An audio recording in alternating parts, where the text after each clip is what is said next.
जय श्री राधे कृष्णा। मित्रों, इस संसार के समस्त ज्ञान में भगवत गीता का ज्ञान सर्वोच्च स्थान रखता है। आपकी हर समस्या का समाधान भगवत गीता में छिपा है और आपके सभी सवालों का जवाब इसमें मिलेगा। जिसने भी भगवत गीता के अमूल्य उपदेशों को अपने जीवन में उतारा है, उसने जीवन की बड़ी से बड़ी कठिनाइयों का हल आसानी से पा लिया है। और आज हम आपके लिए भगवान श्री कृष्ण के श्रीमुख से निकले कुछ अनमोल वचन लेकर आए हैं, जो आपके जीवन को नई ऊर्जा और सकारात्मकता से भर देंगे। ये प्रेरणादायक वचन न केवल आपके जीवन के हर पहलू को प्रभावित करेंगे, बल्कि आपको सही दिशा दिखाते हुए आत्मविश्वास से भर देंगे। इस वीडियो के माध्यम से हम आपको श्री कृष्ण के उपदेशों का महत्व और उनके जीवन से जुड़े गहरे रहस्यों को समझाने का प्रयास करेंगे। हमारा उद्देश्य है कि आप इन उपदेशों से प्रेरणा लें और इन्हें अपने जीवन में लागू करके सकारात्मक बदलाव महसूस करें। श्री कृष्ण के विचार हमें यह सिखाते हैं कि जीवन में सफलता प्राप्त करने के लिए सही दिशा में कड़ी मेहनत और कठिनाइयों का सामना करना जरूरी है। लक्ष्यों की प्राप्ति हमारे संकल्प और प्रयासों से ही संभव है। हम आपसे अनुरोध करते हैं कि इस वीडियो को अंत तक देखें, भगवान श्री कृष्ण के अनमोल विचारों का आनंद लें। और अगर आपको हमारा यह प्रयास पसंद आए तो कृपया इस वीडियो को लाइक करें, कमेंट्स में जय श्री राधे कृष्णा लिखें और हमारे चैनल को सब्सक्राइब करके घंटी के निशान को दबाएं, ताकि आपको हमारी हर नई प्रेरणादायक वीडियो की सूचना मिल सके। मित्रों, चलिए शुरू करते हैं। भगवत गीता के पहले अध्याय का नाम है अर्जुन विषाद योग, जिसमें अर्जुन अपने मन का गहरा दुख श्री कृष्ण के सामने प्रकट करते हैं। अर्जुन कहते हैं, हे केशव, मैं इन कौरवों से कैसे युद्ध कर सकता हूं? ये तो मेरे अपने हैं। मैं पितामह भीष्म और गुरु द्रोणाचार्य से कैसे लड़ूंगा? ये मेरे पूजनीय हैं। इन्हें मारने से बेहतर तो ये होगा कि मैं सन्यासी बनकर भिक्षा मांग लूं। अर्जुन के इस मोह को देखकर श्री कृष्ण मुस्कुराते हैं और कहते हैं, अर्जुन, यहां कौन अपना है और कौन पराया? जो अधर्म के रास्ते पर है उसके साथ युद्ध करना ही धर्म है। अपने मोह को त्याग दो, अन्यथा जगत तुम्हारी निंदा करेगा और तुम्हें कायर कहेगा। यह युद्ध धर्म और अधर्म के बीच है, सही और गलत के बीच है। यदि तुम अधर्म का अंत नहीं करोगे तो अधर्म बढ़ता जाएगा। इसलिए अपने मोह को त्याग कर युद्ध करो, यही तुम्हारा धर्म है। महाभारत की एक और मार्मिक घटना है, जब अर्जुन के पुत्र अभिमन्यु की युद्ध में मृत्यु हो जाती है। अर्जुन इस अपार दुहक से टूट जाते हैं और श्री कृष्ण से कहते हैं, मैं यह दुख सहन नहीं कर सकता, मेरा जीने का कोई कारण नहीं बचा। तब श्री कृष्ण अर्जुन को आत्माओं के लोक में लेकर जाते हैं, जहां अभिमन्यु आनंद में है, क्योंकि उसने अपने क्षत्रिय धर्म का पालन किया था और उसे उत्तम पद की प्राप्ति हुई। जब अर्जुन अभिमन्यु को देखकर रोने लगते हैं और उसे गले से लगाते हुए कहते हैं, पुत्र, मैं तेरे बिना कैसे जीऊंगा? अभिमन्यु मुस्कुराता है और कहता है, आप कौन हैं? अर्जुन हैरान होकर कहते हैं, मैं तुम्हारा पिता हूं और तुम मेरे पुत्र हो। तब अभिमन्यु उत्तर देता है, कौन पिता, कौन पुत्र? मेरे हजारों जन्म हुए हैं। किसी जन्म में आप मेरे पिता बने और किसी जन्म में मैं आपका। आत्मा का न तो कोई माता होता है न कोई पिता। आत्मा अजर और अमर है। जब अर्जुन ने देखा कि उसका पुत्र अभिमन्यु उसे पहचान भी नहीं रहा, तो उसके मन का सारा मोह खत्म हो गया। तब अर्जुन ने गीता के इस महत्वपूर्ण उपदेश को समझा कि इस संसार में कोई अपना पराया नहीं है। जो बुरे वक्त में तुम्हारे साथ खड़ा हो वही सच्चा अपना है, बाकी सब पराये हैं। गीता में श्री कृष्ण कहते हैं कि जो चला गया है उसके लिए कभी दुख मत करो। असली आस्था की परीक्षा तब होती है जब हमें वो नहीं मिलता जो हम चाहते हैं। और फिर भी हमारे दिल से प्रभु के प्रति आभार ही निकलता है। अगर आप सच में अपना जीवन बदलना चाहते हैं तो सबसे पहले अपने मन को बदलने के लिए तैयार रहें, क्योंकि जैसा आपका मन होगा वैसे ही आपके विचार होंगे, और जैसे आपके विचार होंगे वैसे ही आपका जीवन बनेगा। नीच विचार आपको नीचे गिरा देंगे, जबकि ऊंचे विचार आपको ऊंचाई पर ले जाएंगे। भगवान श्री कृष्ण कहते हैं कि व्यक्ति को सदैव बुरे कर्मों से बचना चाहिए, क्योंकि बुराई का फल उसे कभी न कभी मिलेगा। जिस प्रकार सैकड़ों गायों के बीच बछड़ा अपनी मां को ढूंढ लेता है, उसी प्रकार कर्म का फल आपको ढूंढ ही लेता है। श्री कृष्ण हमें यह भी सिखाते हैं कि किसी जीव को कष्ट देना भगवान को कष्ट देने के समान है, क्योंकि ईश्वर हर प्राणी के हृदय में बसते हैं। मृत्यु एक अटल सत्य है जिसे बदला नहीं जा सकता। जैसे मनुष्य पुराने वस्त्र त्याग कर नए वस्त्र धारण करता है, वैसे ही आत्मा पुराना शरीर छोड़कर नया शरीर धारण करती है। ज्ञानी व्यक्ति न तो मरने वाले का शोक करते हैं और न ही जीवित व्यक्ति का, क्योंकि वे जानते हैं कि यह जन्म मृत्यु का चक्र अनंत है। हमें इस सत्य को स्वीकार कर भयमुक्त होकर वर्तमान में जीना चाहिए। ज्ञान ही वह अक्षय तत्व है जो हमेशा साथ रहता है। जैसे ऋतु बदलती है, वैसे ही जीवन में सुख और दुख का आना जाना लगा रहता है। चाहे जीवन हो या युद्ध, सफलता धर्म, धैर्य और साहस से ही मिलती है। मनुष्य अपने कर्मों से महान बनता है, जन्म से नहीं। कुछ पाना है तो खुद पर भरोसा रखो, क्योंकि सहारे चाहे कितने भी सच्चे हों, एक दिन छूट जाते हैं। सच्चा मित्र वह है जो बुरे वक्त में आपके साथ खड़ा रहे, न कि आपकी संपत्ति या स्थिति देखकर आपका साथ दे। धर्म चाहे जो भी हो, सबसे पहले एक अच्छे इंसान बनना जरूरी है। आपका मूल्य धर्म से नहीं बल्कि आपके कर्मों से तय होता है। हिसाब आपके कर्मों का होगा, न कि धर्म का। अगर आप खुशी पाने के लिए काम करते रहेंगे तो वह कभी नहीं मिलेगी, लेकिन अगर आप खुश होकर काम करेंगे तो वह खुशी आपको जरूर मिलेगी। यह प्रकृति का नियम है कि जब आप दूसरों के लिए अच्छा करते हैं और उनके लिए शुभकामनाएं रखते हैं, तो वही अच्छी चीजें आपके जीवन में लौट कर आती हैं। आपका मूल्य इस बात से तय नहीं होता कि आप क्या हैं, बल्कि इस बात से तय होता है कि आप खुद को क्या बनाने की क्षमता रखते हैं। हंसता हुआ मन और मुस्कुराता हुआ चेहरा, यही सच्ची संपत्ति है। मनुष्य हमेशा भाग्य को दोष देता है, ये जानते हुए भी कि भाग्य से अधिक हमारे कर्म शक्तिशाली होते हैं। कई बार ऐसा लगता है कि हम अच्छा करते हैं, फिर भी दुख हमें ही मिलता है। पर सच्चाई यह है कि हमें अपने अच्छे कर्मों का फल जरूर मिलता है, भले ही वह देर से आए। जब भी पुण्य कर्म करें, उसे ईश्वर को समर्पित कर दें, बिना किसी अपेक्षा के। भगवान श्री कृष्ण ने अर्जुन से कहा था, हे कुंती पुत्र, तुम जो भी करते हो, खाते हो, यज्ञ करते हो, जो भी दान या तपस्या करते हो, वह सब मुझे अर्पण करो।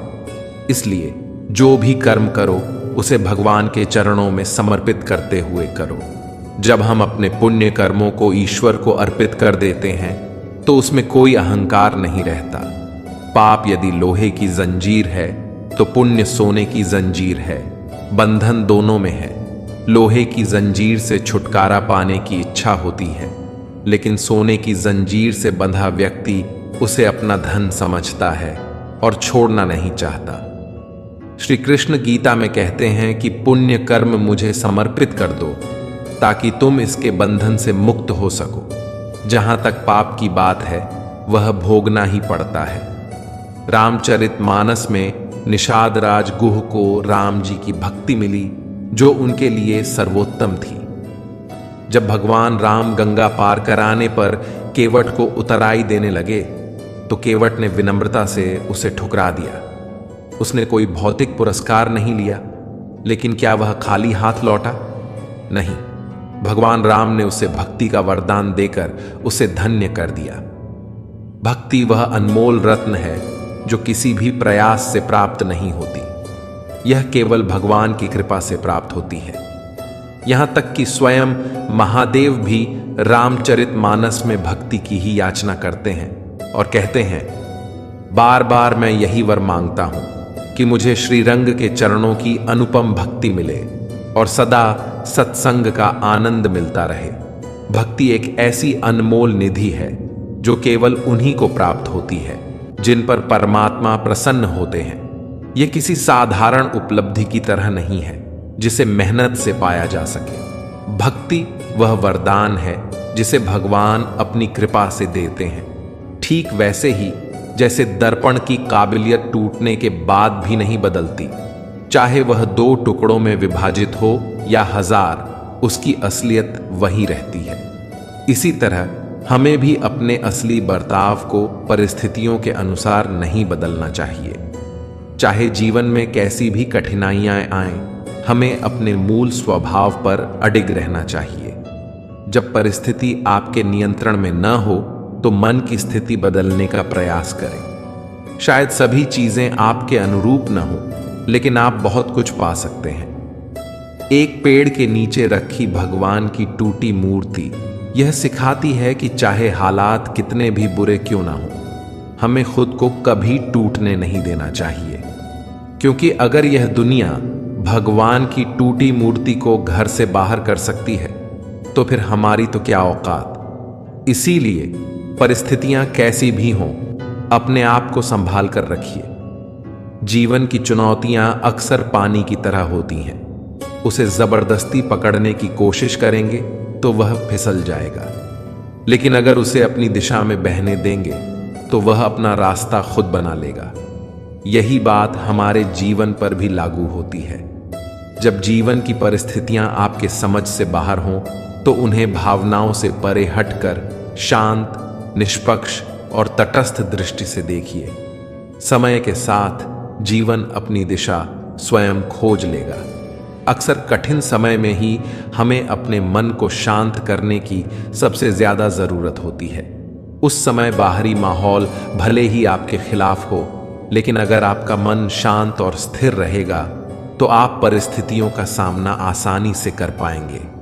याद रखिए, कठिनाइयों में ही हमारा धैर्य और मनोबल सबसे बड़ी ताकत बनते हैं। जब हम परिस्थितियों के बीच खुद को संभालना सीख जाते हैं तो जीवन का हर रास्ता धीरे धीरे हमारे सामने खुलता चला जाता है। आपसे एक सवाल है, अगर अचानक कहीं आग लग जाए तो आप क्या करेंगे? आप कहेंगे कि ऐसी स्थिति के लिए पहले से इंतजाम करेंगे। आप बिल्कुल सही हैं। सभी जगहों पर ऐसी आपदाओं से निपटने के लिए कुछ उपाय पहले से मौजूद होते हैं। यह सुनकर आपको अजीब लग सकता है, लेकिन इसी में आपके सवाल का जवाब छिपा है। जैसे आग लगने के बाद कुआं नहीं खोदा जा सकता, वैसे ही अचानक मुश्किल हालात में मन को शांत करना संभव नहीं है। चाहे उस समय कितनी भी प्रेरणादायक बातें सुन लें, वीडियो देख लें या भजन कर लें, मन शांत नहीं होगा। अगर पहले से ही मन को सकारात्मक सोच, अध्यात्म और सच्ची भक्ति के साथ जोड़ा गया हो या ध्यान के अभ्यास से मन की बेचैनी को नियंत्रित किया गया हो, तो मुश्किल समय में मन शांत रह सकता है। अन्यथा आग लगने पर कुआं नहीं खोदा जाता वाली कहावत ही सच साबित होगी। इसलिए जब जीवन सामान्य हो और आप शारीरिक रूप से स्वस्थ हों, तभी से मन को शांति के मार्ग पर चलाना शुरू करें, ताकि कठिन समय आने पर मानसिक संतुलन बनाए रख सकें और परिस्थितियों का सही ढंग से सामना कर सकें। जो लोग कठिन परिस्थितियों में हाथ पर हाथ रखकर बैठ जाते हैं, उनका मन कभी शांत नहीं रहता और वे अपने हालात को बदलने में असमर्थ रहते हैं। काम करने से नकारात्मक विचारों का दिमाग में आना रुकता है और इसके बदले कुछ सकारात्मक परिणाम मिलता है। अगर अनुभव खराब हो तो उससे सीखने को मिलता है, और अगर अच्छा हो तो सफलता जल्दी ही दस्तक देती है। जब हालात विपरीत हों तो सबसे पहले लंबी और गहरी सांसें लेने की कोशिश करें। इससे आपका ध्यान आसपास की नकारात्मक बातों से हटकर आपकी सांसों पर केंद्रित हो जाएगा। धीरे धीरे पानी पिएं और कोशिश करें कि खाली न रहें। कोई मनपसंद काम जरूर करें, क्योंकि खाली दिमाग शैतान का घर होता है। समय पर भरोसा रखें। आज तक कोई ऐसी रात नहीं हुई जिसका सवेरा ना आया हो। जंगल में भले ही कितनी बड़ी आग क्यों न लग जाए, एक दिन वह भी शांत हो जाती है। कुछ न कुछ नया सीखते रहें या पढ़ते रहें, क्योंकि यह समय आपके लिए एक उपहार के समान है जिसे आप हमेशा याद रखेंगे। आत्मचिंतन और मनन करने का यह सही समय है, क्योंकि जब दरवाजे खुलेंगे तो फिर जीवन की दौड़ शुरू हो जाएगी। समझिए कि ईश्वर ने सबसे कठिन भूमिका के लिए आपको चुना है, क्योंकि आप सबसे उपयुक्त कलाकार हैं। हर घटना के पीछे प्रकृति का कोई ना कोई उद्देश्य होता है। इस कठिन समय को टिक टिक करती घड़ी की सुई की तरह समझें, जो धीरे धीरे आगे बढ़ती रहती है। सुख और दुख दोनों का अपना समय होता है और इनसे हमें खुद ही गुजरना पड़ता है। सुख के समय तो लोग हमारे साथ होते हैं, लेकिन दुख के समय सभी दूर खड़े रहते हैं। कई बार तो हम खुद को पूरी तरह अकेला पाते हैं। यह समय आत्मबल को बढ़ाने और खुद को नई ऊंचाइयों के लिए तैयार करने का होता है। ये सोचना पूरी तरह से सही नहीं होगा कि हम अकेले हैं, क्योंकि हमारे आसपास और साथ ईश्वरीय शक्ति मौजूद है। हमें केवल उन शक्तियों को पहचानने की आवश्यकता है। थोड़ा समय निकालकर उन्हें सच्चे दिल से याद तो कीजिए, वे जरूर हमारी मदद करने आती हैं। जब दुखों से हार महसूस हो तो घबराने से कोई समाधान नहीं मिलेगा। इसके बजाय सोचिए, आपका जीवन इतना संघर्षपूर्ण क्यों है? लोग कहते हैं कि यह सब पिछले कर्मों का फल है, लेकिन नहीं, ऐसा नहीं है। वास्तव में आप इस कार्य के लिए चुने गए हैं, उस प्रभु के द्वारा। आप में इतनी ताकत है कि आप हर कष्ट और हर दर्द को सहन कर सकते हैं। विपरीत परिस्थितियों में भी जो न टूटे, खरा सोना बनकर निकले, ऐसे हैं आप। कई बार हम सोचते हैं कि अब और नहीं सहा जा सकता, सब खत्म हो चुका है। लेकिन क्या किसी ने यह कहा है कि यह सब सहन करना आपकी जिम्मेदारी नहीं है? जीना तो सभी को है और एक दिन इस दुनिया को अलविदा भी कहना है। लेकिन क्या ऐसा जीवन कोई सच्चा जीवन है जिसमें संघर्ष ना हो? आपको अपने विचारों को दबाने की जरूरत नहीं है। आपको केवल यह सुनिश्चित करना है कि वे आपके ऊपर हावी न हो सके। जितना अधिक कोई व्यक्ति शांत मन के करीब आता है, उतना ही वह वास्तविक मजबूती के करीब होता है। मन पानी की तरह है। जब यह अशांत होता है तो चीजें धुंधली दिखाई देती हैं, लेकिन जब यह शांत हो जाता है तो सब कुछ स्पष्ट हो जाता है। अपनी आंखें बंद करें और कुछ समय के लिए मन को शांत करें, क्योंकि वहां एक आंतरिक शांति का स्थान है जो आपकी प्रतीक्षा कर रहा है। कभी कभी हमें समुद्र के शांत होने का इंतजार करने का समय नहीं मिलता। यदि आपको अपने लक्ष्य तक पहुंचना है तो अपनी यात्रा शुरू करें और तूफान को रास्ते का हिस्सा बनने दें। धैर्य का मतलब केवल इंतजार करना नहीं है।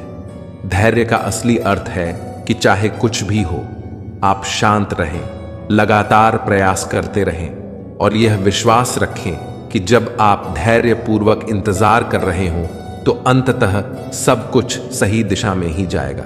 जब आप आंतरिक शांति का अनुभव करते हैं तो आप खुद को पूरी तरह से स्वीकार करते हैं, अपनी ताकतों, कमजोरियों, इच्छाओं, सपनों और उन सभी पहलुओं को जो आपको विशेष बनाते हैं। यह स्वीकृति आपके आसपास की दुनिया और सामने आने वाली स्थितियों के प्रति भी बढ़ जाती है, जिससे चिंता और तनाव का असर आप पर कम हो जाता है। किसी व्यक्ति की उम्र या बुद्धि से उसके मन की स्थिति को समझना संभव नहीं है।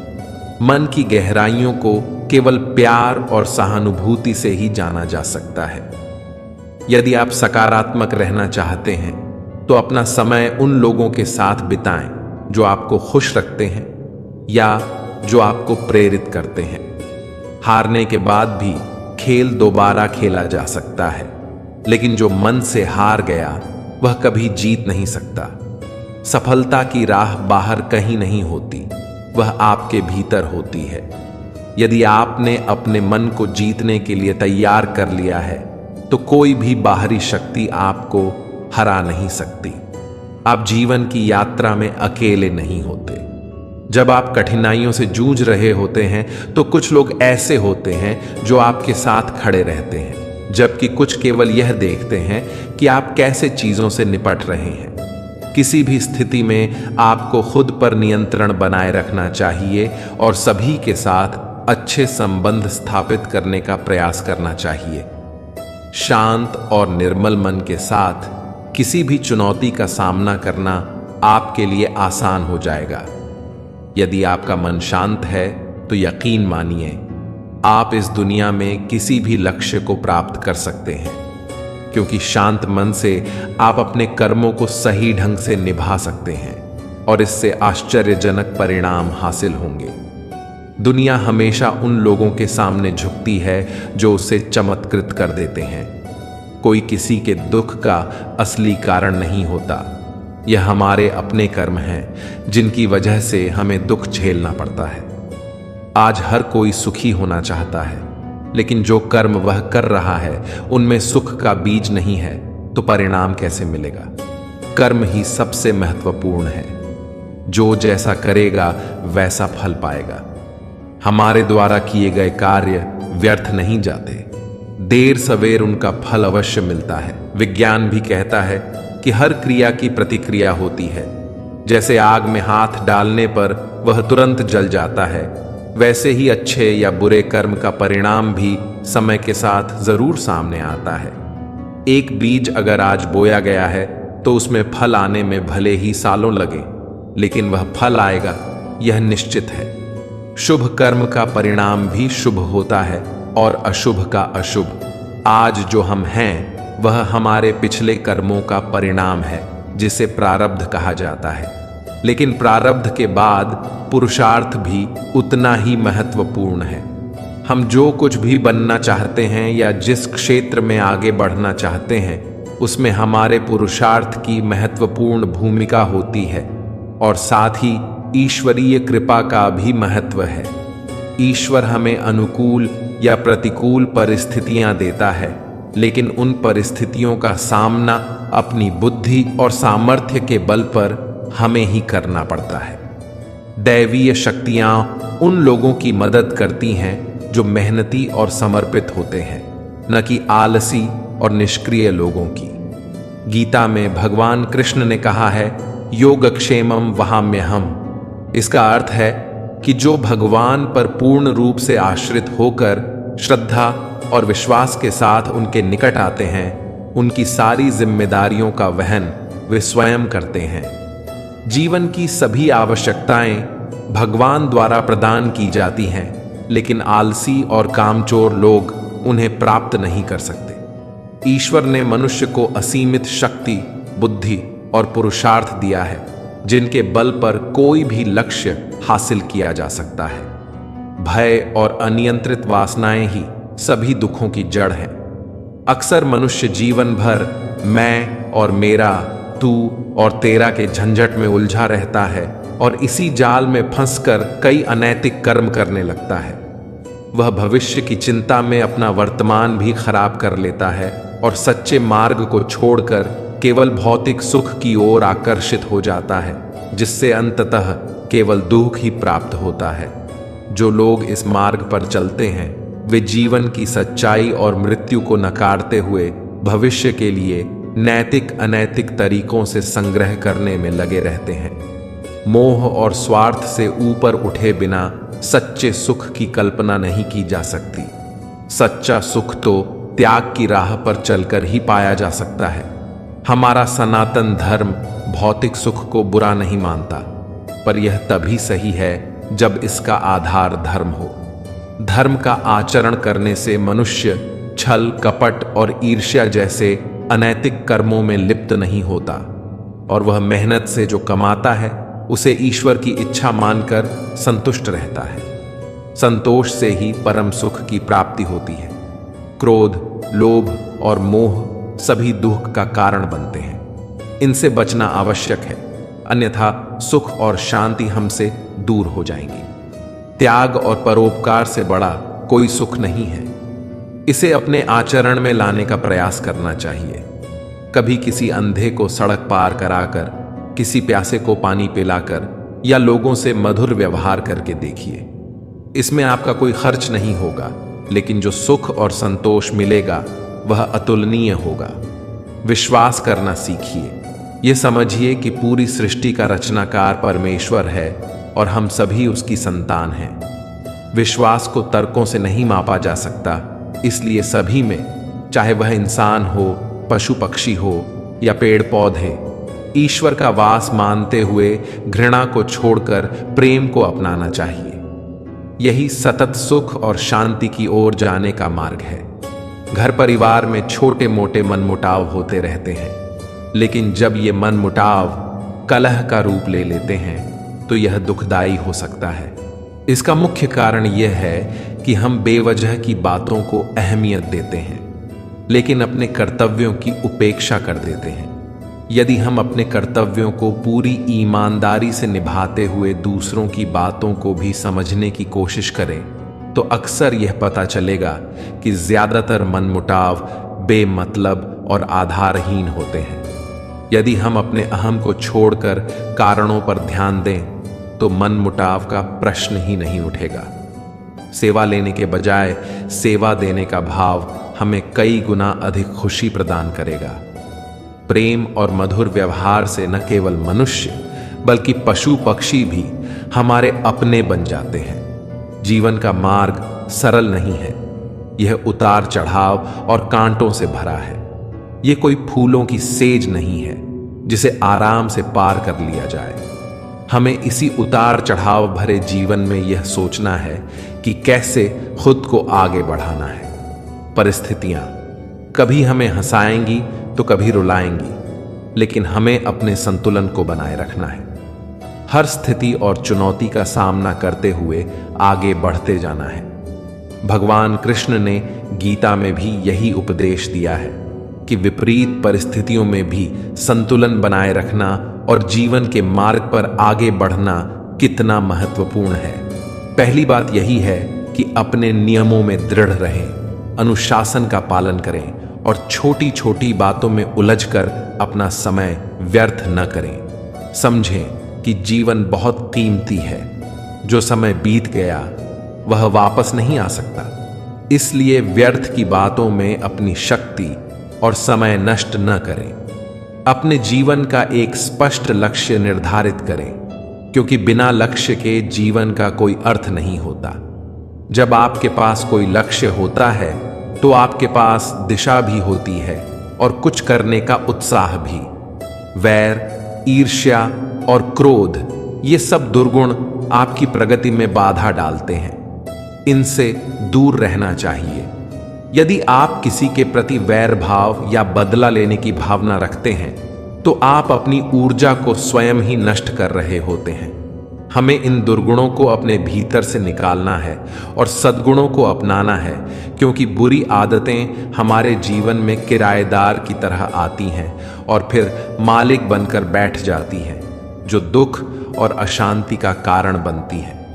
अपने स्वभाव और आदतों पर निरंतर नजर रखें कि कहीं आप गलत दिशा में तो नहीं बढ़ रहे। आत्मचिंतन एक ऐसा दर्पण है जो आपको आपकी कमियों से परिचित कराता है। किसी और के कहने से मानना मुश्किल हो सकता है, लेकिन जब आप खुद अपनी गलतियों का निरीक्षण करेंगे तो अपने व्यक्तित्व को बेहतर बनाना संभव होगा। अध्यात्म से जुड़कर आप खुद को ऊंचाई पर ले जा सकते हैं। जिस व्यक्ति के जीवन में धर्म और भक्ति का अभाव हो, वह केवल एक साधारण जीवन जीता है, लेकिन जो अध्यात्म से जुड़ता है वह साधारण होते हुए भी असाधारण बन सकता है। अपने जीवन को संतुलित करना, नियमों में बांधना, ध्यान और पूजा को समय देना, नकारात्मक विचारों को दूर रखना और केवल शुभता को आमंत्रित करना, यही मन की शांति का मूल मंत्र है। सनातन धर्म में कर्म और कारण के सिद्धांत का गहरा महत्व है। कर्म का अर्थ है वह क्रिया या कार्य जिसके परिणाम स्वरूप कोई प्रतिक्रिया उत्पन्न होती है। मनुष्य के अच्छे कर्म सकारात्मक परिणाम देते हैं, जबकि बुरे कर्म नकारात्मक परिणाम उत्पन्न करते हैं। इस तरह पूर्व जन्मों के कर्मों का एक चक्र बनता है, क्योंकि कुछ कर्मों का परिणाम तुरंत नहीं मिलता, बल्कि अगले जन्म में भुगतना पड़ता है। कार्य कारण का सिद्धांत न केवल भौतिक संसार पर लागू होता है, बल्कि हमारे विचारों, शब्दों और कार्यों पर भी इसका प्रभाव पड़ता है। कई बार हम कुछ ऐसे कार्य कर बैठते हैं जिन्हें हम नहीं करना चाहते, लेकिन वे पूर्व जन्म के कर्मों के कारण पूर्व निर्धारित होते हैं। जैसे ही यह कर्म चक्र समाप्त होता है, व्यक्ति को मोक्ष की प्राप्ति हो जाती है। शास्त्रों के अनुसार 84 लाख योनियों के बाद मनुष्य का जन्म प्राप्त होता है, और यही एकमात्र योनि है जिसमें जन्म मरण के चक्र से मुक्ति पाई जा सकती है। मनुष्य के कर्मों का फल उसकी परिस्थिति और दैवीय शक्तियों द्वारा तय किया जाता है। यदि अच्छे कर्म बुरे कर्मों से अधिक होते हैं, तो बुरे कर्मों का फल इसी जीवन में भोगना पड़ता है, जबकि अच्छे कर्मों का फल अगले जन्म में मिलता है। इसी तरह यदि बुरे कर्म अधिक हों, तो अच्छे कर्मों का फल इसी जन्म में और बुरे कर्मों का फल अगले जन्म में भोगने के लिए निर्धारित होता है। मनुष्य को सदैव उन कर्मों को करना चाहिए जो उसे सही राह पर रखें और उसकी आत्मा को संतुष्टि दें। अपने घर परिवार की जिम्मेदारियों का ध्यान रखना और उनकी आवश्यकताओं की पूर्ति करना, यह उसका कर्तव्य है। हालांकि यह भी ध्यान रखना आवश्यक है कि जरूरत से ज्यादा धन को संग्रहित करने का मोह न हो। यदि आपके पास पर्याप्त संसाधन है, तो मुसीबत के समय उनका उपयोग अवश्य करें। धन को केवल जमा करके रखने की बजाय उसे उचित समय पर प्रयोग करें। फिजूल खर्ची से बचें और अपनी सामर्थ्य के अनुसार ही दान पुण्य करें, ताकि वह सही मायनों में फलदायी हो सके। हमेशा अच्छे लोगों की संगति में रहें, क्योंकि सज्जन लोगों की संगति हमारी सोच और कर्मों को सही दिशा में ले जाती है। वहीं बुरे और छल कपट में लिप्त लोगों से दूरी बनाए रखें, क्योंकि उनकी संगति से बुरे परिणाम ही मिलते हैं। स्वार्थ के लिए कभी किसी का अहित न सोचें और न करें। शास्त्रों में कहा गया है कि जो जैसा बोता है वैसा ही काटता है। छल कपट से किसी का हक छीनने का प्रयास न करें, क्योंकि इससे किए गए सभी पुण्य समाप्त हो जाते हैं और मनुष्य पाप का भागीदार बन जाता है। गरुड़ पुराण में कहा गया है कि बुरे कर्मों का परिणाम व्यक्ति को जन्म से मृत्यु और उसके बाद तक दुख झेलने के रूप में मिलता है। अपने हर जीवन काल में उसे उन बुरे कर्मों का फल भोगना पड़ता है। इसलिए अच्छे कर्म करने से पहले हमें यह समझने की आवश्यकता है कि अच्छे कर्मों की शुरुआत कहाँ से होती है। किसी भी कर्म का आधार हमारे विचार होते हैं। हमारी सोच चाहे सकारात्मक हो या नकारात्मक, विचारों को जन्म देती है, जो आगे चलकर हमारे कर्म बनते हैं। इसलिए अच्छे कर्म तभी संभव हैं जब हमारी सोच सकारात्मक हो। अच्छे कर्मों के निर्धारण में हमारे आसपास का वातावरण भी महत्वपूर्ण भूमिका निभाता है। कहा भी गया है, जैसा वातावरण वैसा हम। इसलिए कोशिश करें कि अपने घर का माहौल सकारात्मक रहे और आपका मन एवं आभा मंडल भी शुद्ध एवं पवित्र बना रहे। मृत्यु के बाद भी हमारे कर्मों का प्रभाव बना रहता है। कुछ कर्म हमारे अगले जन्म में साथ आते हैं, जिसे प्रारब्ध कहा जाता है। सनातन धर्म में 3 प्रकार के प्रारब्ध का उल्लेख मिलता है। 1. मंद प्रारब्ध। इसे वैदिक पुरुषार्थ के द्वारा बदला जा सकता है। मनुष्य अपने अच्छे प्रयासों से इसके प्रभाव को कम कर सकता है। 2. तीव्र प्रारब्ध। इसे हमारे पुरुषार्थ और संतों के आशीर्वाद से बदला जा सकता है। यह कठिन है, लेकिन असंभव नहीं। 3 तीव्रतम प्रारब्ध। यह अपरिवर्तनीय होता है। इसमें जो होना तय है वह होकर ही रहेगा। इसे बदलना किसी के भी वश में नहीं है। अपने कर्मों का ध्यान रखें और सदैव अच्छे विचारों एवं सकारात्मक वातावरण के साथ जीवन जीने का प्रयास करें। इस संसार में सबसे बड़ा पाप माना गया है स्त्री का अपमान करना। स्त्री को सृजन का स्रोत माना गया है और उसका अपमान करना किसी भी व्यक्ति के लिए सबसे घोर पाप का कारण बनता है। पौराणिक कथाओं में इसका उदाहरण महाभारत के युद्ध से मिलता है, जहां द्रौपदी के अपमान ने इस विनाशकारी युद्ध की शुरुआत की। यह हमें यह सिखाता है कि स्त्री का सम्मान और गरिमा बनाए रखना हमारा परम कर्तव्य है। पुण्य का अर्थ है निस्वार्थ भाव से दूसरों की सहायता करना, सकारात्मक सोच रखना और मन में द्वेष, लोभ, लालच और अहंकार को स्थान न देना। वहीं पाप इन नकारात्मक भावनाओं और कृत्यों के परिणाम स्वरूप उत्पन्न होता है। धर्म का मूल आधार कर्म है। बिना कर्म के धर्म का कोई अस्तित्व नहीं हो सकता। धर्म के अनुसार हमें निष्काम और पुण्य कर्म करने चाहिए जो हमारे जीवन में सुख और शांति की अनुभूति कराते हैं। दान को सबसे बड़ा और श्रेष्ठ कर्म माना गया है। किसी भी प्रकार की मदद या सहयोग जो निस्वार्थ भाव से की जाती है वह सबसे उत्तम कर्म है। श्रीमद् भगवद गीता में भी कर्म का महत्व विस्तार से बताया गया है।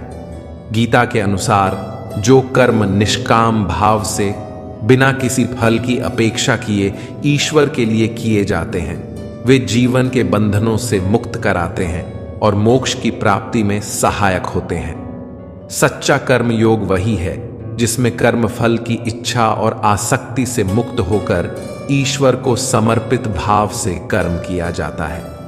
इसका पालन करने से मनुष्य जीवन में उन्नति और शांति की ओर बढ़ता है। जो व्यक्ति अपने भूतकाल के दुखों या भविष्य की चिंताओं में उलझा रहता है वह वर्तमान में कभी खुश नहीं हो सकता। यदि देखा जाए तो बीता हुआ कल और आने वाला कल केवल हमारी कल्पना में ही मौजूद होते हैं। वास्तविकता में वे अस्तित्वहीन हैं। अपने मन को इस तरह से शिक्षित करें कि आप हर क्षण का आनंद ले सकें और वर्तमान में जी सकें। जिंदगी का असली सुख पल पल को जीने और उसका पूरा आनंद उठाने में है। जब लोग आपके साथ गलत करते हैं उसका विरोध करना जरूरी है। अगर आप चुपचाप सहते रहेंगे तो वे आपको कमजोर समझेंगे और लगातार गलत करते रहेंगे।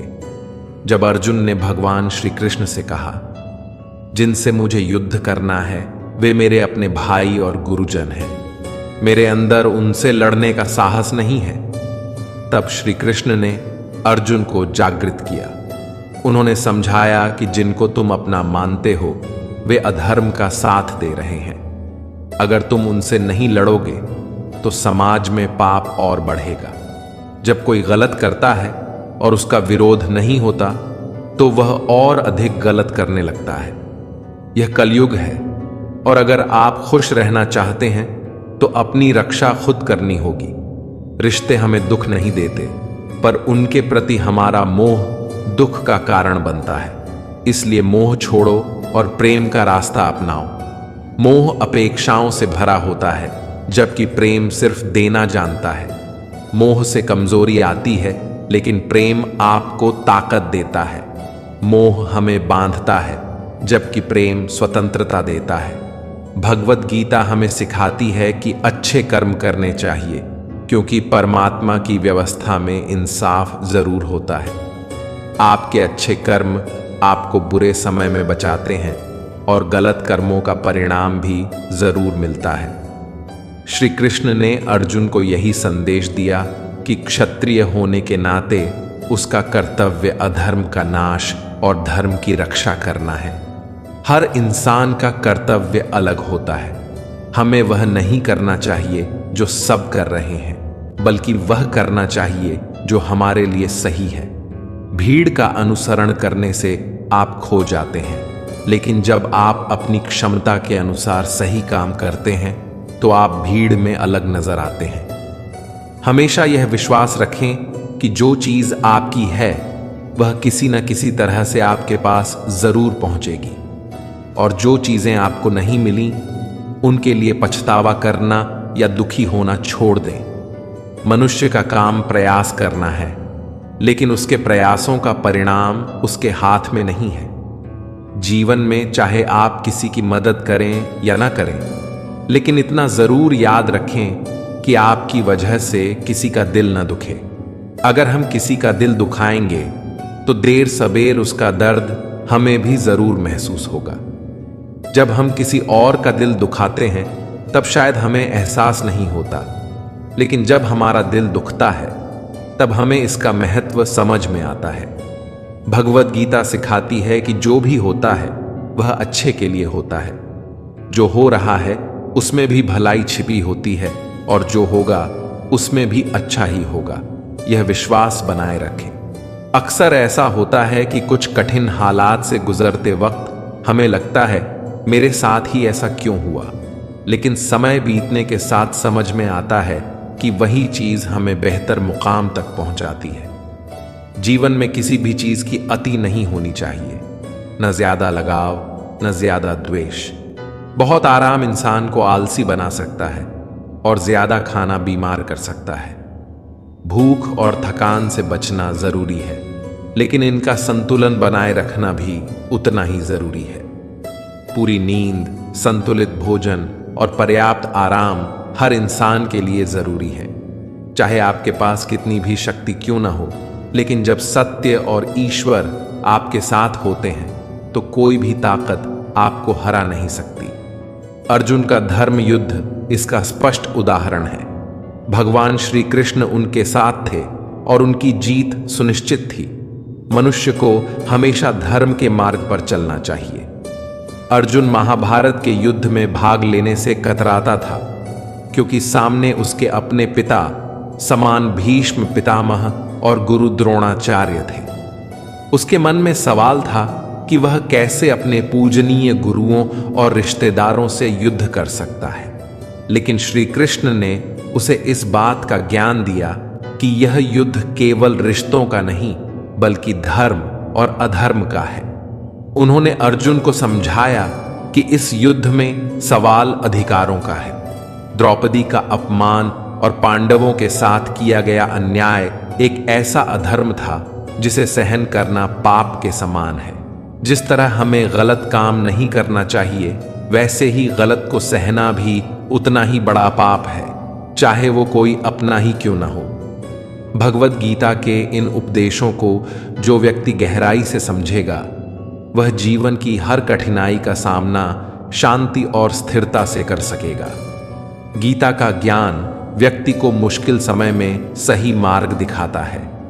जीवन के उतार चढ़ाव में जब सब कुछ विपरीत लगता है, तब शांत रहना ही सबसे सही निर्णय होता है। अशांति तब आती है जब घटनाएं हमारी इच्छा के अनुसार नहीं होती। शांत रहने के लिए हमें अपनी अपेक्षाएं छोड़नी होंगी। यह समझना पड़ेगा कि हर चीज हमारी इच्छा के अनुसार नहीं चलेगी और दूसरों से उम्मीदें रखना व्यर्थ है। जब हम दूसरों से उम्मीदें पालते हैं और वे पूरी नहीं होती, तब हमारा मन अशांत हो जाता है और हम कमजोर महसूस करने लगते हैं। इसलिए इस बात की चिंता करना छोड़ दें कि कोई व्यक्ति क्या कर रहा है, क्यों कर रहा है या कैसे कर रहा है। जितनी जानकारी आपको दी जाए उतनी ही ग्रहण करें। आगे पूछताछ की आवश्यकता नहीं है। अपने धर्म का पालन करें और अपने प्रभु पर विश्वास रखें। जो कुछ भी आपके पास है उसी में संतुष्ट रहना सीखें। जीवन में संतुलन बनाए रखें। न किसी से बहुत अधिक लगाव रखें, न ही किसी से घृणा। हद से ज्यादा आराम आपको आलसी बना देगा और बहुत अधिक भोजन आपको बीमार कर देगा। संतुलित जीवन जीना सबसे जरूरी है। पूरी नींद लें, अच्छा खाना खाएं और खुद को प्रकृति के करीब रखें। जितना अधिक आप प्रकृति के साथ होंगे, उतनी ही शांति आप अपने भीतर महसूस करेंगे। धर्म के मार्ग पर चलने वाला कभी हार नहीं सकता, चाहे उसके सामने कितनी भी बड़ी चुनौतियां क्यों न खड़ी हों। महाभारत का युद्ध इसका सबसे बड़ा उदाहरण है। अर्जुन धर्म युद्ध लड़ रहे थे और उनके साथ भगवान श्री कृष्ण थे, जिससे उनकी जीत निश्चित थी। यह दिखाता है कि जब सत्य और ईश्वर आपके साथ होते हैं तब कोई ताकत आपको हरा नहीं सकती। मनुष्य शांति प्राप्त करने के लिए किसी नदी किनारे या पर्वतों में भी जा सकता है। ध्यान का अभ्यास करके भी मन को शांत किया जा सकता है, लेकिन यह समझना जरूरी है कि मन का स्वभाव बेचैन रहना है। मन को हमेशा यह लगता है कि अगर वह हर समस्या के बारे में सोचता रहेगा तो हमें आने वाली कठिनाइयों से बचा लेगा, पर ऐसा होता नहीं है। हम अपने जीवन का बहुत सारा समय बेवजह की चिंताओं में बर्बाद कर देते हैं। भगवान श्री कृष्ण कहते हैं कि मन का स्वभाव बदलना मुश्किल है, लेकिन असंभव नहीं। सही मार्गदर्शन और धैर्य के साथ हम अपने मन को शांत कर सकते हैं और तब जीवन की हर परिस्थिति में स्थिरता और शांति प्राप्त कर सकते हैं। आप किसी कौए से कह सकते हैं कि वह कांव कांव न करे, या किसी मेंढक को समझा सकते हैं कि पानी देखते ही ऊंची छलांग न लगाए? बिल्कुल नहीं। ठीक इसी तरह हमारे मन का भी स्वभाव है। जीवन में जब भी कुछ अच्छा या बुरा होता है, हमारा मन तुरंत कांव कांव शुरू कर देता है। यहां कांव कांव का मतलब है चिंता करना, व्याकुल होना। लेकिन व्याकुल होना कोई बुरी बात नहीं है, और हमारा मन फौरन परेशानी की ऊंची लपटें लेने लगता है। कभी कभी तो ऐसा लगता है कि हम में से कई लोग सिर्फ परेशान होने के लिए ही जी रहे हैं। अधिकांश समस्याएं, पीड़ा और दुविधा वास्तव में हमारे मन की घड़ी हुई कहानियां होती हैं। मन को शांत और स्थिर करने के लिए दो महत्वपूर्ण उपाय बताए गए हैं, ध्यान और वैराग्य भाव। अब ध्यान शब्द सुनते ही बहुत से लोग सोचते हैं कि उन्हें बस आंखें बंद करके सांसों को अंदर बाहर करना है, और फिर शिकायत करते हैं कि यह उनके बस की बात नहीं है। यही हमारी सबसे बड़ी गलती है। ध्यान का मतलब केवल आंख बंद करना नहीं है। असल में ध्यान का मतलब है जिस काम में आप लगे हैं उसमें पूरी तरह से मन लगाना और उसे किसी और चीज से विचलित न होने देना। मान लीजिए कि आप रोटी बना रहे हैं तो सिर्फ उसी काम पर ध्यान दीजिए, या फिर अगर आप कोई फिल्म देख रहे हैं तो उसी में डूब जाएं। यह मत सोचिए कि फिल्म देखकर आप अपना समय बर्बाद कर रहे हैं। जब आप जीवन के हर छोटे बड़े काम को पूरे ध्यान से करते हैं तब आपका जीवन खुद ब खुद एक तरह का ध्यान बन जाता है। इस प्रकार से जिया गया जीवन शांतिपूर्ण, स्थिर, साहसी और सफलता से भरा होता है। दूसरा उपाय है वैराग्य। वैराग्य का मतलब यह नहीं है कि आप सब कुछ छोड़कर जंगल में चले जाएं। इसका सच्चा अर्थ है जो भी काम आप कर रहे हैं उसके नतीजे की चिंता न करें। कर्म करो, लेकिन उस कर्म का क्या फल मिलेगा इसकी फिक्र छोड़ दो। श्री कृष्ण ने अर्जुन को धर्म युद्ध के महत्व को समझाया था। उन्होंने कहा कि अगर कोई व्यक्ति धर्म के साथ खड़ा नहीं है तो वह अधर्म का साथ दे रहा है। श्री कृष्ण ने गीता में कहा है, हे अर्जुन, तू शास्त्रों में बताए गए अपने धर्म के अनुसार कर्म कर, क्योंकि कर्म न करना अधर्म के बराबर है। मनुष्य बिना कर्म किए एक क्षण भी नहीं रह सकता। सभी प्राणी प्रकृति के अधीन हैं और प्रकृति अपने अनुसार हर किसी से कर्म करवाती है और उसका फल भी देती है। श्रेष्ठ पुरुष जैसा आचरण करता है, सामान्य लोग भी उसी का अनुसरण करते हैं। यहां हर किसी के जीवन में समस्याएं जरूर हैं, लेकिन जो इनसे लड़कर आगे बढ़ता है वही आज के युग का अर्जुन है। श्री कृष्ण ने कहा, असंशय महाबाहो मनो दुर्निग्रहम चलम अभ्यासेन तु कौन्तेय वैराग्येण गृहीतम। अर्थात, हे महाबाहु अर्जुन, निसंदेह मन चंचल और कठिनाई से वश में होने वाला है, लेकिन हे कुंती पुत्र, इसे अभ्यास और वैराग्य के द्वारा वश में किया जा सकता है। इसलिए जब मन व्याकुल हो तो उसे संयम और अभ्यास से काबू में करें। यही सच्चा युद्ध है और यही महाभारत का अर्जुन बनने का मार्ग है। अहंकार इंसान की प्रतिष्ठा, वंश और वैभव तीनों को नष्ट कर देता है। इस दुनिया में परिवर्तन अपरिहार्य है। जब किसी व्यक्ति को जीवन में कष्टों का सामना करना पड़ता है तो वह अक्सर उसी पर ध्यान केंद्रित कर दुखी हो जाता है। लेकिन गीता के अनुसार इस संसार में कुछ भी स्थिर नहीं है, सब कुछ बदलता रहता है। यदि गीता की इस गूढ़ बात को सही तरीके से समझें तो इसका निष्कर्ष यह है कि जीवन के दुख स्थायी नहीं होते। यदि आज दुख है तो वह कल समाप्त हो सकता है। कठिनाइयां समय के साथ दूर हो जाएंगी। बस हमें हर परिस्थिति में अपने कर्तव्य का पालन करते रहना चाहिए। सफलता के लिए लक्ष्य पर ध्यान केंद्रित करना जरूरी है।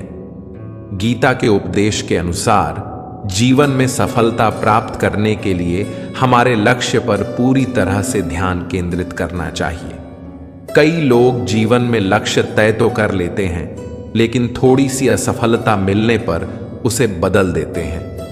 परंतु जीवन में यह आवश्यक है कि हम अपना लक्ष्य न केवल तय करें बल्कि उसे प्राप्त करने के लिए लगातार परिश्रम करते रहें। ऐसा करने पर सफलता निश्चित होती है। कर्म ही सबसे महत्वपूर्ण है।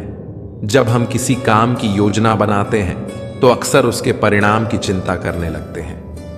गीता के प्रसिद्ध श्लोक के अनुसार हमें कर्म करने से पहले परिणाम की चिंता नहीं करनी चाहिए। यदि हमें जीवन में सफलता प्राप्त करनी है तो परिणाम पर ध्यान देने के बजाय उस तक पहुंचने के मार्ग पर ध्यान देना चाहिए। सच्चाई की हमेशा जीत होती है। यह बात आपने कई बार सुनी होगी कि सत्य को दबाया जा सकता है लेकिन हराया नहीं जा सकता। यह विचार गीता से प्रेरित है, जहां श्री कृष्ण ने कहा है कि हमें सदैव सत्य और ईमानदारी के मार्ग पर चलना चाहिए। यदि आप सही मार्ग पर ईमानदारी से चलते हैं तो भले ही शुरुआत में आपको सफलता न मिले, अंततः सफलता आपके कदम चूमेगी। जीवन में हर घटना के पीछे एक कारण होता है। गीता में श्री कृष्ण बताते हैं कि हर परिस्थिति का एक उद्देश्य होता है। यदि आपके जीवन में दुख या असफलता है तो उसके पीछे भी कोई न कोई कारण अवश्य होगा। हमें अपनी असफलताओं से सबक लेकर अपने कार्य करने की शैली में सुधार करना चाहिए, तभी सफलता प्राप्त होगी। श्रीमद् भगवद गीता का पहला उपदेश अर्जुन ने सुना था और तब से लेकर आज तक अनगिनत लोग गीता के उपदेशों से प्रेरित होकर अपने जीवन को बेहतर बना चुके हैं। गीता के प्रत्येक श्लोक में कोई न कोई महत्वपूर्ण संदेश छिपा हुआ है। यदि आप गीता के उपदेशों को समझकर उन पर अमल करें तो आपकी सफलता निश्चित है। जीवन और मृत्यु दोनों ही अपरिहार्य हैं। अहंकार से बचें और आत्मसम्मान को कभी न छोड़ें, क्योंकि अहंकार आपको ऊपर उठने नहीं देगा, जबकि आत्मसम्मान आपको कभी गिरने नहीं देगा। यदि आप कृष्ण की पूजा नहीं कर पाए तो यह मत सोचिए कि आपके पास समय नहीं था। विचार करें, आज हमने ऐसा कौन सा कार्य किया जिसने भगवान को हमारे सामने प्रकट होने से रोक दिया। संदेह की स्याही से संबंधों के पृष्ठ पर कभी शुभ अंकित नहीं होता। इसलिए मन के विचार और संबंधों की नींव दोनों को पवित्र और शुभ बनाए रखें। मोह में पड़कर अपने कर्तव्य से विमुख होना मूर्खता है, क्योंकि इससे न तो स्वर्ग की प्राप्ति होगी और न ही कीर्ति बढ़ेगी। इस भौतिक संसार का नियम है कि जो भी वस्तु उत्पन्न होती है वह कुछ समय तक रहती है और अंततः नष्ट हो जाती है, चाहे वह शरीर हो या कोई अन्य भौतिक वस्तु। श्री कृष्ण कहते हैं, यदि कोई प्रेम और भक्ति से मुझे पुष्प, फल या जल भी अर्पित करता है तो मैं उसे उसी भाव से स्वीकार करता हूँ। वह मेरा प्रिय भक्त होता है। मेरे वे भक्त जो सदा मेरा स्मरण करते हैं और एक चित्त होकर मेरी पूजा करते हैं, मैं स्वयं उनके कल्याण का उत्तरदायित्व लेता हूँ। उससे मत डरो जो वास्तविक नहीं है, जो न कभी था और न कभी होगा। जो सत्य है वह सदा रहता है और उसे कभी नष्ट नहीं किया जा सकता। हमारे जीवन में आधे दुख इसलिए आते हैं क्योंकि हमारी अपेक्षाएं बहुत बड़ी होती हैं। इन अपेक्षाओं का त्याग करके देखो, जीवन में केवल सुख ही सुख है। जो जन्मा है उसकी मृत्यु निश्चित है, और जो मरा है उसका पुनः जन्म लेना भी निश्चित है। इसलिए जो अपरिहार्य है उस पर शोक मत करो। अगर किसी ने तुम्हें दुखी किया है तो बुरा मत मानना। लोग उसी पेड़ पर पत्थर मारते हैं जिस पर मीठे फल होते हैं। अंत समय में जो मनुष्य मेरा स्मरण करता हुआ अपना शरीर त्यागता है वह मेरे धाम को प्राप्त करता है। इसीलिए जीवन भर हमें अपना ध्यान कृष्ण पर केंद्रित रखना चाहिए। यह सत्य है कि इंसान भूलों से सीखता है, परंतु इसका अर्थ यह नहीं कि वह लगातार गलतियां करता रहे और कहे कि वह सीख रहा है। कृष्ण कहते हैं कि इस जगत में मनुष्य भौतिक वस्तुओं का भोग कर सकता है, परंतु यदि मैं चाहूं तो सब कुछ छीन सकता हूं, और मनुष्य कुछ भी नहीं कर सकता। स्वार्थ से रिश्ते कभी नहीं बनते, चाहे जितनी कोशिश की जाए, और प्रेम से बने रिश्ते कभी नहीं टूटते, चाहे उन्हें तोड़ने की कितनी भी कोशिश की जाए। क्रोध से भ्रम उत्पन्न होता है, भ्रम से बुद्धि विचलित होती है। जब बुद्धि विचलित होती है तो तर्क नष्ट हो जाता है, और जब तर्क नष्ट हो जाता है तो व्यक्ति का पतन निश्चित हो जाता है। आत्मा न तो जन्म लेती है न ही मरती है। इसे न जलाया जा सकता है न ही इसे पानी से गीला किया जा सकता है। आत्मा अमर और अविनाशी है। यदि व्यक्ति शिक्षा से पहले संस्कारों को, व्यापार से पहले अच्छे व्यवहार को और भगवान से पहले अपने माता पिता को समझ ले तो जीवन में कभी कोई कठिनाई नहीं आएगी। कृष्ण कहते हैं, जैसे व्यक्ति पुराने कपड़े उतार कर नए धारण करता है, वैसे ही आत्मा पुराने शरीर को त्याग कर नया शरीर धारण करती है। तुम उन चीजों के लिए शोक कर रहे हो जिनके लिए शोक करना व्यर्थ है, और फिर भी ज्ञान की बातें कर रहे हो। ज्ञानी व्यक्ति न तो जीवित के लिए शोक करते हैं और न ही मृत के लिए। मन की गतिविधियों, होश, श्वास और भावनाओं के माध्यम से ईश्वर की शक्ति सदैव हमारे साथ रहती है और हमें एक साधन के रूप में उपयोग करके सभी कार्य करती है। अगर कोई व्यक्ति आपके साथ बुरा कर रहा है तो उसे करने दें, क्योंकि वह उसका कर्म है और समय उसे उसके कर्मों का फल अवश्य देगा। हमें कभी किसी के साथ बुरा नहीं करना चाहिए, क्योंकि यही हमारा धर्म है। भगवत गीता का प्रमुख उद्देश्य मानव कल्याण है, और हमें अपने कर्तव्यों का पालन करते समय मानवता की भलाई को सर्वोच्च प्राथमिकता देनी। तुम क्यों व्यर्थ चिंता करते हो? तुम क्यों भयभीत होते हो? कौन तुम्हें मार सकता है? आत्मा न जन्म लेती है न मरती है, और इसे कोई भी नष्ट नहीं कर सकता। यही जीवन का परम सत्य है। जिसने अपने मन पर विजय प्राप्त कर ली उसने परमात्मा को पा लिया, क्योंकि उसने शांति प्राप्त कर ली है। ऐसे व्यक्ति के लिए सुख दुख, सर्दी गर्मी और मान अपमान सब समान होते हैं। श्रेष्ठ व्यक्ति को सदैव अपने आदर्श और मर्यादा के अनुरूप कार्य करना चाहिए, क्योंकि जैसा श्रेष्ठ व्यक्ति करता है वैसा ही सामान्य व्यक्ति अनुसरण करता है। अपने आप को भगवान के प्रति समर्पित करें, यही सबसे बड़ा सहारा है। जिसने इस सहारे को पहचान लिया वह डर, चिंता और दुखों से मुक्त हो जाता है।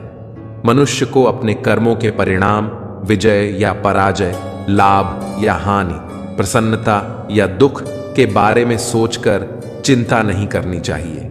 महाभारत के युद्ध के समय भगवान श्री कृष्ण द्वारा दिए गए गीता के उपदेशों को अगर लोग अपने जीवन में अपना लें तो वे निश्चित रूप से सफल हो सकते हैं।